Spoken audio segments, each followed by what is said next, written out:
मित्रांनो, साधी माणसे या मालिकेच्या आजच्या भागामध्ये मीरा आता खूपच चिडलेली असते आणि म्हणते, राज मला सांग अगोदर तू काय काय सांगितलं आहे यांना. त्यावेळी कुणाला ग, असं आता राज उद्धटपणाने विचारतो. आणि मी फक्त तुझ्या मनाचा विचार करतोय, कारण मला माहीत आहे की तू तिथे तुझ्या सासरी सुखात नाही आहे. त्यावेळी आता मीरा म्हणते, मी जे प्रश्न विचारला आहे ना त्या प्रश्नाचं उत्तर दे. तेव्हा आता मीरा खूपच चिडलेली आहे हे पाहताच लक्ष्मी विचारते की राज बोल पटकन, तू काय काय कुठे काय सांगितलं, मला तर काही कळतच नाही आहे. कारण मीरा ही खूप चिडलेली आहे, ती असं कधी करत नाही. राज म्हणतो, मी सत्याला म्हणजे हिच्या नवऱ्याला जाऊन सांगितलं की मीराचं तुझ्यावर अजिबात प्रेम नाही आहे आणि तूच विचार ना आई तुझ्या मीराला की ती तिच्या घरी सुखी आहे की नाही. त्यावेळी लक्ष्मी आता म्हणते त्यावेळी मीरा म्हणते, आई याला कोणी सांगितलं.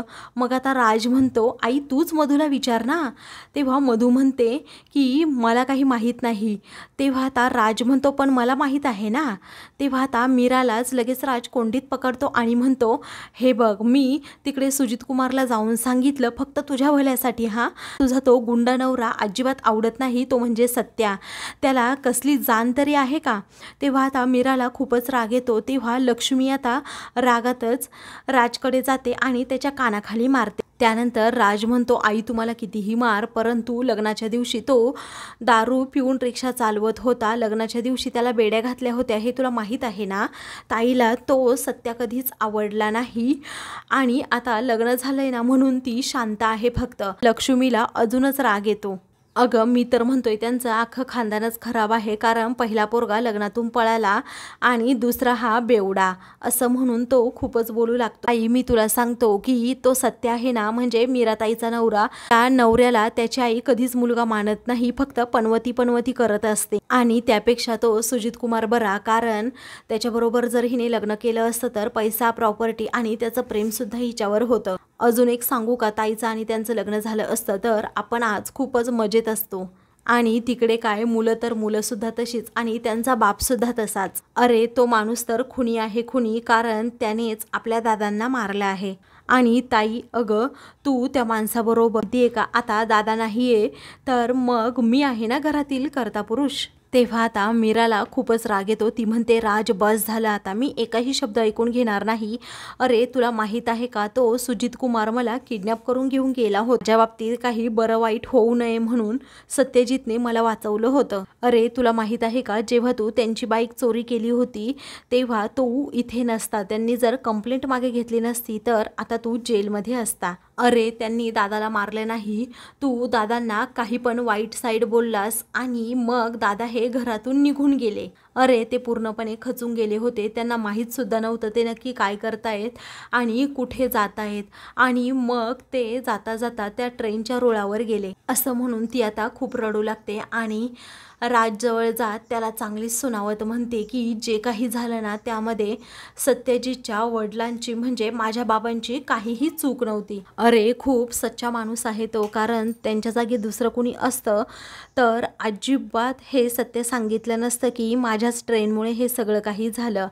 परंतु त्यांनी सर्व सत्य सांगितलं म्हणून आपल्याला समजलं, तरी यावरून तुला त्यांचा सच्चेपणा समजत नाही का. आणि विषय झाला माझ्या नवऱ्याचा, तर अरे तू त्यांना सतत म्हणत असतो ना की ते काही करत नाहीत म्हणून, तर त्यांनीच आपल्या या घरची जबाबदारी घेतल्याचा आता मीरा सांगते. आणि तुझा तो सुजित कुमार काय करतो, आपल्याला फक्त आणि फक्त त्रास देतो, येईल तेव्हा तो घराचं भाडं वाढवतो आणि तू अशा माणसाची बाजू घेतोस.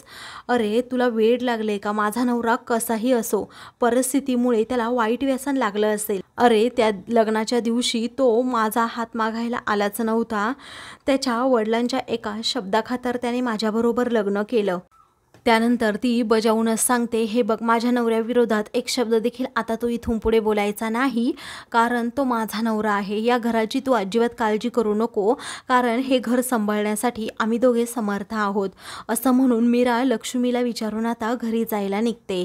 दुसरीकडे आता मीराचं थोडं काम राहिलेलं असतं म्हणून निरूपा ही खूपच जोरामध्ये भांड्यांची आदळापट करत असते. मसाल्याचा डबा ठेवण्याची जागा इथे होती तर या बायाने इकडे ठेवला. हिला अजिबात काही कळत नाही. तेवढ्यातच सुधाकरराव हे तेथे येतात आणि म्हणतात, काय चाललंय काय निरूपा तुझं? अगं असं का करतेस तू? तू काम करते हे दाखवण्याची गरज आहे का? मग आता निरूपा म्हणते की काय करायचं मग मी? तुमची सून उठसूट जाते तिकडे फिरायला. मग आता सदाशिवराव म्हणतात, आजपर्यंत आवाज येत नव्हता तुझ्या भांड्यांचा आणि आता अचानक कसा यायला लागला? तेव्हा आता ती या घरची सून आहे म्हटल्यावर तिने काम करायला नको का? उठसूट नुसतं माहेरी पळायचं? असं रागातच आता ती म्हणते. आता सुधाकरराव म्हणतात, तुला फक्त सुनेचं कर्तव्य दिसतं, सासूचं कर्तव्य काय असतं हे दिसत नाही का? तू कधी तिला सून मानलंय? तेव्हा या पनवतीबाई सगळं काही ऐकून घ्यायची वेळ आली आहे असं म्हणून पुन्हा एकदा ती भांड्यांची आदळआपट करते आणि मांडणीवरची भांडी पूर्णपणे आता त्या किचनवर पसरवून ठेवते आणि म्हणते, घास आता आल्यावर चांगलीच मी आता खोड मोडते. तिकडे पंकज आता रस्त्याने चाललेला असतो. त्याला खूपच भूक लागलेली असते. काय करावं त्याला सुचत नाही. त्याच्या पोटात कावळे कावकाव करत असतात. तेवढ्यातच समोरून एक आजी त्याला येताना दिसतात. त्यांच्याकडे 2 पिशव्या असतात. त्या खूप दमलेल्या असतात आणि तेथेच उभ्या राहतात. तेव्हा पंकज आता त्या आजीजवळ जात म्हणतो, काय आजी, काय चाललंय तुमचं? मग आता काय रे बाळा, तुला काय हवंय सांग ना मला. तेव्हा पंकज म्हणतो, मला खूप भूक लागली आहे. त्यावेळी आता पंकजचा गैरसमज होतो की ही आजी मला खायला प्यायला देईल आणि पैसे पण देईल, तशी चांगली वाटते ती दिसताना, कारण प्रेमळसुद्धा वाटते असं स्वतःहून विचारलं म्हटल्यावर. आता पंकज तीच स्वप्न रंगवत असतो. त्याचवेळी आजी म्हणते, चल मी तुला पैसे देते, पण माझ्या एवढ्या 2 बॅगा आहेत ना, तेवढ्या घरापर्यंत घेऊन चल. मग आता पंकज म्हणतं, काय तुम्हाला काय वाटलं मी काय भिकारी जन्माला आलो आहे का? मी पैशात लोळतो आणि आता हे माझ्यावर दिवस आले तर तुम्ही मला बॅगा उचलायला सांगता का? मी नाही उचलणार ह्या बॅगा, असं म्हणून आता तो खूपच चिडतो. त्यावेळी आता आजी म्हणते, मग काय तुला फुकटचं खायला देऊ का, पैसे देऊ का? तेव्हा आता खरंच माझ्याकडे पाहून मला कुणी मदतसुद्धा करत नाही आहे, कारण मी भिकारा दिसतच नाही, असं आता पंकज मनातल्या मनात म्हणतो आणि खूपच भूक लागली आहे असं म्हणून तो पुन्हा एकदा पोटाला हात लावतो. दुसरीकडे निरूपा ही आता आपली पर्स घेऊन बाहेर निघालेली असते. त्यावेळी आता सुधाकरराव विचारतात, कुठे चाललीस? मग आता ती म्हणते, तुम्हाला काय करायचं आहे? मला काय फक्त धुण्या भांड्याचं काम नसतं, बाकीची खूप कामं असतात आणि ती करायला जायचं आहे. तेव्हा सुधाकरराव म्हणतात, बाकीची काय कामं आहेत गं? मग आता ती म्हणते, तुमची सून आल्यानंतर तिला सांगा ती धुणं भांडी करायला, या उशांचे कवर आहेत ना ते सुद्धा व्यवस्थित लावायला सांगा. तोपर्यंत मी माझ्या बबड्याला शोधून आले. तेव्हा सुधाकर राव आता तिचे डोळे उघडण्याचा प्रयत्न करतात आणि म्हणतात की तुला समजतं का गं, पैसे घेऊन पळाला तुझा बबड्या, कोणाबरोबर पळाला, काय केलं माहीत तरी आहे का? अगं तुझी त्याला जर एवढी किंमत असती तर त्याने अगोदरच नसतं सांगितलं का तुला, त्याने लग्न केलंय की काय केलंय? तेव्हा निरूपा म्हणते, तुम्ही काही पण बोलू नका हो, माझा बबड्या बघा येईल ना त्याचं एक वेगळंच रूप आपल्याला दिसेल. तुम्हाला तर माहीत आहे माझा बबड्या किती हुशार आहे, त्या पनवतीसारखा नाही आहे, असं म्हणून ती आता लगेच तेथून जाते. तेव्हा सुधाकरराव डोक्यालाच हात लावतात. दुसरीकडे आता पंकज ठरवतो काहीतरी लागल्याचं नाटक करायचं, म्हणजे गव्हर्मेंट हॉस्पिटलमध्ये मला ॲडमिट होता येईल, 7-8 दिवसांचा प्रश्न तरी मिटेल, माझ्या डोक्यावर छप्पर पण असेल आणि मला खायला पण मिळेल, पण काहीतरी आता युक्ती करावी, असं म्हणून तो इकडे तिकडे पाहतो, लगेच तेथून जायला निघतो. तर दुसरीकडे मीरा आता एका स्टॉलजवळ आलेली असते आणि इकडे तिकडे पाहते. त्याचवेळी आता 2 माणसं एकमेकांना खुणावतात. तेव्हा आता तुम्हाला कोण हवंय, असं तो त्यातील एक माणूस पुढे येत विचारतो. तेव्हा सत्या म्हणजे सत्यजित आहेत का, असं मीरा विचारते. तेव्हा म्हणजे तुम्ही सत्याच्या मिसेस का? सत्यदादा तर आमची जान आहे, तुम्ही वडापाव घ्या ना, तुम्हाला काय हवं, पाणी देऊ का, असं म्हणून मीराची ते खूपच खातिरदारी करतात आणि म्हणतात, तुम्हाला दादाला भेटायचं आहे ना, मी 1 सेकंदात बोलवून आणतो, असं म्हणून तो मीराला जबरदस्तीने वडा घ्यायलाच लावतो आणि लगेच सत्याला बोलवायला जातो. त्यानंतर आता तुम्हाला काही हवं असेल तर सांगा वहिनी, असं म्हणून तो माणूस तेथून जातो. मीरा आता मनातल्या मनात म्हणते की यांना तर इथे खूपच मान आहे, असं म्हणून ती गालातल्या गालात हसते. दुसरीकडे आता पंकज एका रिक्षासमोर जातो आणि स्वतःचा मुद्दामच ॲक्सिडेंट करवून घेतो. नेमका त्याच रिक्षामध्ये आता निरूपा आणि तिची मैत्रिणी या दोघीही असतात. तेव्हा दोघीही रिक्षावाल्यावर ओरडतात आणि म्हणतात की तुला नीट रिक्षा चालवता येत नाही का रे? आजूबाजूचे सर्व लोक तेथे येतात आणि म्हणतात की काय रे, तुला व्यवस्थित रिक्षा चालवता येत नव्हती का? तर दुसरीकडे आता सत्याचे मित्र सत्याकडे येत म्हणतात की अरे वहिनी आली आहे. तेव्हा कोणती वहिनी आणि कुणाला भेटायला असं आता सत्य विचारतो. तेव्हा मीरा वहिनी, अरे आमची वहिनी आली आहे, तेव्हा कशाला इकडे आली ती, असं रागातच आता सत्या विचारतो. तो आता कॅरम खेळत असतो.